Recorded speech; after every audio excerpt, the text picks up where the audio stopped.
everyone. Welcome to True Crime with a Twist of Lime. I know this is very low budget. This is very rushed. I have equipment coming. I will be delegating. Yeah.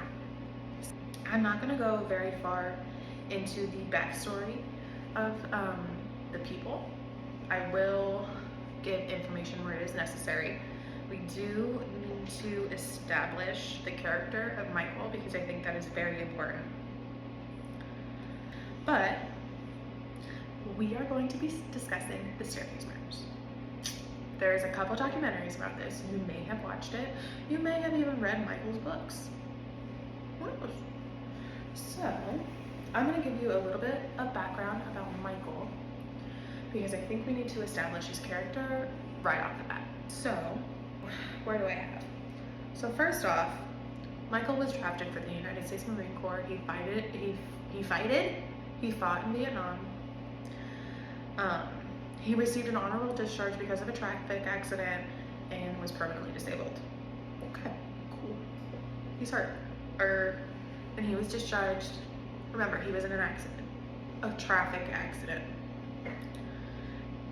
Years later, in 1999, this homie claims he's been awarded a Silver Star, a Bronze Star with Valor, and 2 Purple Hearts. He had all of the medals, no documentation. Right, because the military didn't like documents at all. So he said 1 Purple Heart was received for being hit by shrapnel when another soldier stepped on a landmine, the other for when he was shot. He later admitted, that ain't true, it's from an accident, my bad. Yeah, you're bad. So, I think we need to really take into account that Michael was already a lighter, a pretty big one at that. You're taking, so there's Silver Star, Bronze Star with Valor, 2 Purple Hearts. You're faking 4 of the most major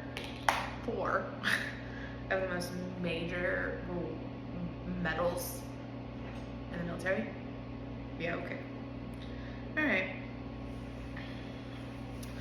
Let's go ahead and get to Kathleen's death because there's a kind of a lot to unpack here. On December 9th of 2001, Michael called emergency services to report that he had just found Kathleen unconscious in their Forest Hills neighborhood home in Durham, North Carolina. He suspected she had fallen down 15 to 20, stairs. He later claimed that he had been outside by the pool and he had come in at 2:40 a.m. to find Kathleen at the foot of the stairs. Peterson said she must have fallen down the stairs after consuming alcohol and Valium. Toxicology results showed that Kathleen's blood alcohol content was 0.07. Her alcohol in urine was 0.11. She had taken between 5 and 15 milligrams of Valium.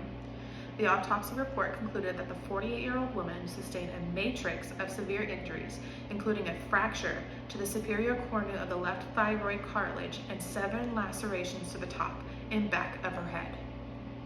These are consistent with blows from a blunt object and had died from blood loss 90 minutes to 2 hours after sustaining these injuries. She bled out for 1.5 hours to 2 hours. First off, if you're in the backyard, I feel like you would hear the of that homie falling down the stairs. Right. Common sense and common. Kathleen's daughter, Caitlin, and Kathleen's sister, Candace, both initially proclaimed Michael's innocence and publicly supported him alongside his children. Ooh, and then that all changed when Candace found out homie was a double truth. Shocker. The medical examiner, Deborah Radish, concluded that Kathleen had died from lacerations on the scalp caused by a homicidal assault. On the scalp. Top of the head, guys. According to Radish, the total of 7 lacerations on the top and back of Kathleen's head were the result of repeated blows with light yet rigid weapon. That's not the stairs. Light but rigid. You're falling down the stairs, that's your entire body weight falling on top of you. You are not light unless you are 5 pounds.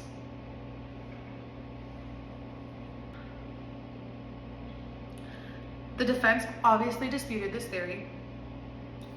According to their analysis, the lacerations were not consistent with blows of any sort because there was a lack of underlying injury, such as skull fractures or bruising, swelling, and hemorrhaging of the brain. Right. So, this trial drew a lot of media attention. And that's where a lot of Michael's personal life details got dredged out. So, basically, let's see, what should I start with? First off, focusing his just misreporting his military service. That one, I don't want to talk to you. Also, no hate, because I love literally everybody. Homie was gay. Homie's gay. And they found his little secret gay life that he had online. Basically, Kathleen basically was losing her job at Nortel Networks. Right. So Michael and her both lived in a very prestigious mansion, like 11,000 square feet, bro. And Kathleen obviously knew she wasn't going to keep the same salary because she was losing her job, going into somewhere else, and she was very worried they weren't going to be able to keep the lifestyle. So Kathleen, being proactive at knowing their finances are changing, she is now like, she used to call cabs for her mom that was in a wheelchair to get her to and from. Now she's like, go take the tram, public transport. We can't afford this. I want to downsize our 11,000 square foot mansion. Let's go live in an apartment, 2-bed. In 2004, what, $300 a month?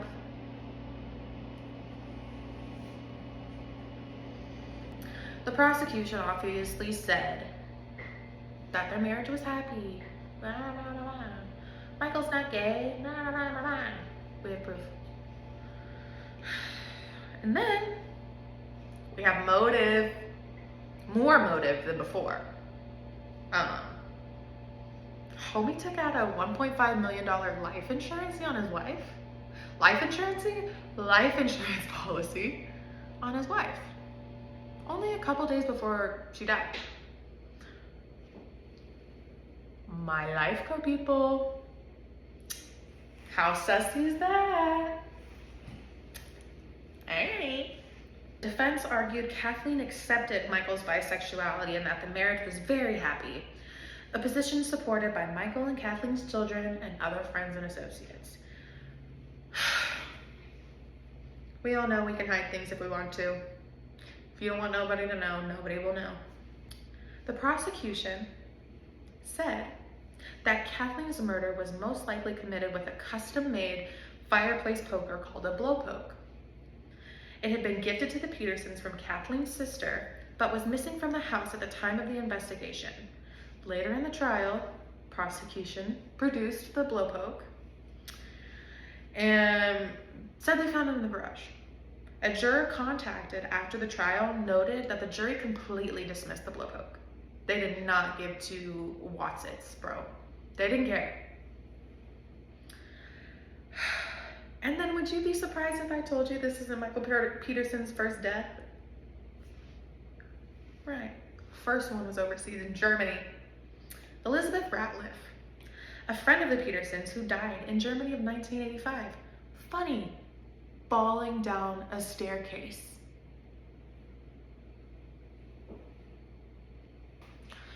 Elizabeth Ratliff, a friend of the Petersons, who died in Germany in 1985, had also been found dead at the foot of her staircase with injuries to the head. Her death had been investigated by both German police and U.S. military police. An autopsy at the time of her death concluded Ratliff died of an intracerebral hemorrhage, secondary to the blood coagulation disorder of von Willebrand's disease, based on her cerebrospinal fluid and reports that she had been suffering severe, persistent headaches in the weeks leading up to her death. So, seems like he has kind of a thing for fragile women. Shocker. Right. The coroner determined that the hemorrhage resulted in her immediate death, followed by Ratliff falling down the stairs after collapsing. The Petersons had dinner with the Ratliff and their daughters. The Petersons had stayed to help Ratliff put the children to bed before going home. The children's nanny, Barbara, discovered the body when she arrived the next morning. The Peterson, or Michael, we'll call him out. Michael was the last person to see her alive. Before the Peterson trial, the Durham court actually exhumed Ratliff's embalmed body. She was buried in Texas, and her second autopsy was in April of 2023. To perform the evaluations over the objections of defense, counsel who argued the autopsy should be performed by Texas medical examiners. The body was then transported to Texas from Durham. The Durham ME found sufficient evidence drawn from the results of the second autopsy, along with new witness statements describing the scene. She overturned her findings to list Ratliff's death a homicide. The prosecution declined to accuse Peterson of Ratliff's death, but introduced the death in a trial as an incident, giving Peterson the idea of how to fake Kathleen's incident. He didn't fake nothing. He pushed Elizabeth down the stairs, then he pushed Kathleen down the stairs. I don't even think he pushed him down the stairs. He friggin' knocked them suckers over the head with something. With my guess, in 2004, I don't know, what do rich people have in their home? Obviously, the first thing I'm grabbing is a method bottle. Let's get back. So he was never obviously charged with Elizabeth's murder. I don't understand how it can be. Right. Common sense isn't common.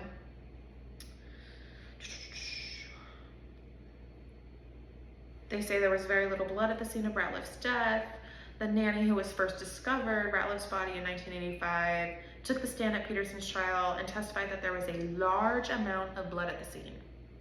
Another witness testified to spending much of the day cleaning bloodstains off the walls. Tori, what do bloodstains mean? All right. Sorry, I lost character. Cleaning bloodstains off the walls. Doubt as to the admissibility of Ratliff evidence in court was one of the grounds for the subsequent appeal against the conviction. Lack of evidence. There's a lack of evidence for everything. Everything. That always seems to be the issue. You never have enough evidence. Okay. I am going to... This owl theory is absolutely asinine. And I can't even believe... I literally can't even fathom someone saying, oh yeah, a barred owl attacked her. And what? She has no scratches on her body. There's no scratches on anything in the home.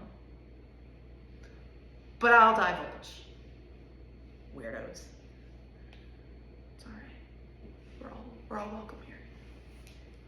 In late 2003, a new theory of Kathleen's death was raised that she had been attacked by a barred owl. She had fallen after rushing inside and had been knocked unconscious after hitting her head at the first shred of the stairs. The owl theory was raised by Durham attorney T. Lawrence Pollard. Laugh at him. Very heavily. All the time. Very loudly. At him, not with him. A neighbor of the Petersons who was not involved in the case had been following the public details. He approached the police suggesting an owl might have been responsible after viewing the autopsy photographs of Kathleen's head wounds. Okay. He says he found a feather in Kathleen's hair, despite having previously been informed by the district attorney's office that no feathers had ever been found at any point of the investigation. The SBI crime lab report listed a microscopic feather and a wooden sliver from a tree limb entangled in a clump of hair that had been pulled out by the root, found clutched in Kathleen's hand. A re-examination of the hair in September of 2008 had found another microscopic feather. All right, feathers. According to Pollard, had a jury been presented with this evidence, it would have materially affected their deliberation and therefore would have materially affected their ultimate verdict. Prosecutors have ridiculed the claim, and Deborah Radich, who conducted Kathleen's autopsy, says that it was unlikely that an owl and any other bird could have made wounds as deep as those on her scalp. However, Radich's opinion was challenged by other experts. 3 different affidavits were filed in 2010 to try to make this owl theory work. Wow. Go hard for them owl. Yeah, this didn't go anywhere. No motion for a new trial filed at this point in 2009. Yeah. I guess in 2023, Pollard endorsed a theory presented in the book Death by Talons. That's ridiculous. The verdict, I'm sorry, we're at the trial. October 10th of 2003, after one of the longest trials in North Carolina history, a Durham County jury found Peterson guilty, as he should be and should say, guilty for the murder of Kathleen. And he was sentenced to life in prison without the possibility of parole. Denial of parole requires premeditation, despite the jury accepting the murder as a spur-of-the-moment crime. They also found it was premeditated. As one jury explained it, premeditated meant not only planning hours or days ahead, but could also mean planning in the seconds before committing a spur-of-the-moment crime, which is true. If she had wine and Valium in her system, he knows that takes advantage of her, right? We're not stupid. He told them. He's like, yeah, she drank wine, she's on Valium, she's nuts, blah, blah, blah. Right? He knows that. He's taking advantage of her. He likes fragile women, as we have seen. He was housed in the Nash County Correctional Institute near Rocky Mount until he was released on December 16th of 2011. An appeal. Peterson's appeal was filed by his defense counsel, but with Thomas Mayer now serving as his court-appointed attorney. He argued before the North Carolina Court of Appeals on April 8th of 2006. On September 19th, the Court of Appeals rejected Peterson's arguments that he did not get a fair trial because of repeated judicial mistakes. The appeals, ruling that the evidence was fairly admitted, the judges did not find defects in the search warrant, but they had little to no ill effect on the defense. Because of the ruling was not unanimous under North Carolina law, Peterson had the right to appeal the North Carolina Supreme Court, which accepted the case. The argument was heard on September 10th of 2007. On November 9th of 2007, the court announced that it affirmed the decision of its appeals. Absent a reconsideration of the ruling of the raising of a federal issue, Peterson had exhausted his appeals of the. On November 12th of 2008, attorney J. Burkhart Beal and Jason Anthony, who were now representing Peterson, filed a motion for a new trial in Durham County. 3 grounds. The prosecution withheld exculpatory evidence with the blowpoke. The prosecution had an expert witness whose qualifications were disputed, and that one juror based his judgment on racial factors. Okay. Exculpatory evidence? No. I think you just want to say that. Obviously the prosecution or the defense is gonna put your expert witness, they're gonna dispute that, obviously. That's their job. So, racial factors. I'm gonna be real honest. If you have never been picked for jury duty, you're gonna be like, maybe, but if you've ever had to be picked for jury duty, like, you know they will disqualify you just for like the littlest. Like, I'm a cops kid, so a lot of the time I don't get picked because I'm predisposed to a certain way of thinking and they do not want my thinking, apparently. That was the juror basis racial factors. March 10th of 2009, Peterson's motion was denied by the Durham County Superior Court. Let's go to the retrial hearing. In August of 2010, following a series of newspaper articles critical of the SBI North Carolina Attorney General Roy Cooper, led an investigation that resulted in the suspension of SBI analyst Dwayne Dweaver, principal witnesses against Peterson. Oh, that's not really worth it. Can you tell this is a little rough?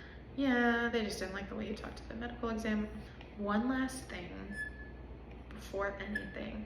So, December 16, 2011, Peterson was released from the Durham County Jail on $300,000 bail and placed under house arrest with a tracking anklet. His release on bond followed a judicial order for a new trial after Judge Hudson found that Deaver had given materially misleading and deliberately false testimony about blood stain evidence. He had been exaggerating his training, experience, and expertise, apparently.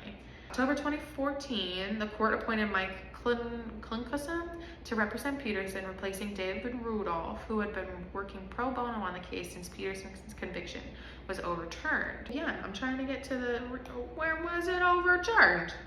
Does it say? When was the conviction? Wait, conviction was overturned. I was working as case pro bono. Rudolph had stated that he could no longer afford to represent Peterson without being paid. November 14, 2016, Peterson's request for the second trial to be dismissed was refused. And a new trial was scheduled to begin on Monday, May 8th of 2017. However, a news report on February 7th of 2017 indicated that a resolution had been negotiated by Rudolph once again. Dogs. Once again representing Peterson and the Durham County District Attorney. So on February 24th, 2017, we have a major break in this case. We have the Alford plea. Crazy, I know. Peterson entered an Alford plea to the voluntary manslaughter of Kathleen, asserting his innocence but agreeing there was enough evidence to likely result in a guilty verdict. Kind of no comp, but no. Sentenced him to a maximum of 86 months in prison with credit for time previously served. Because Peterson had already served more time than the sentence of 98.5 months, he did not face additional prison time. I think we really need to talk about that. He basically, like, he said, yeah, could have killed her. Yeah, killed her. I'm only gonna serve 86 months. You killed a woman and fought for so long. And then in the end, when all of your resources were done, you were just like, oh, yeah, I killed her. There's enough evidence to tell me I killed her. I have a problem with men. This man, particularly. So, that's actually kind of crazy. Like, our judicial system is kind of up for that. 86 months is the price he paid, or 98 and a half is what he paid for that woman's life. He killed her. I'm sorry, I don't care if you think he didn't. I personally think he did. I think he did. That's the second person with not only falling down the stairs, but the wounds on the top and back of their head. I mean, obviously, let's be honest. Here's the dots, guys. Connect them if you want. So, what is 98 months? How do I not have a calculator on this thing? 98 months. Okay, so 7 years maybe, give or take, 7, 8 years. That's all the time he served. That's kind of foul. Not a fan. That was this week's episode. I personally think he did it. I personally think he's trash. I personally think he should rot in jail. I personally think 7 to 8 years is not enough. I personally think that he will meet the Reaper one day. No, I do think this case is severely messed up. I think this opens a bigger conversation as to how he got away with it twice. almost 20 years apart, by the way. Once in Germany, once in America, and then later both ruled as homicides. And one he can't even get in trouble for because they're like, yeah, not evidence. Same crime. He was involved. Dots, right? But oh well, that's the judicial system for you. But thank you for tuning in. This will get better as time goes, I promise. Equipment systems are on the way. Yeah. Thanks for tuning in with True Crime with Kathleen Peterson. Hello, all my suspicious citrus siblings. So, from today's Taylor to from yesterday's Taylor. Bloopers. I'm gonna add them.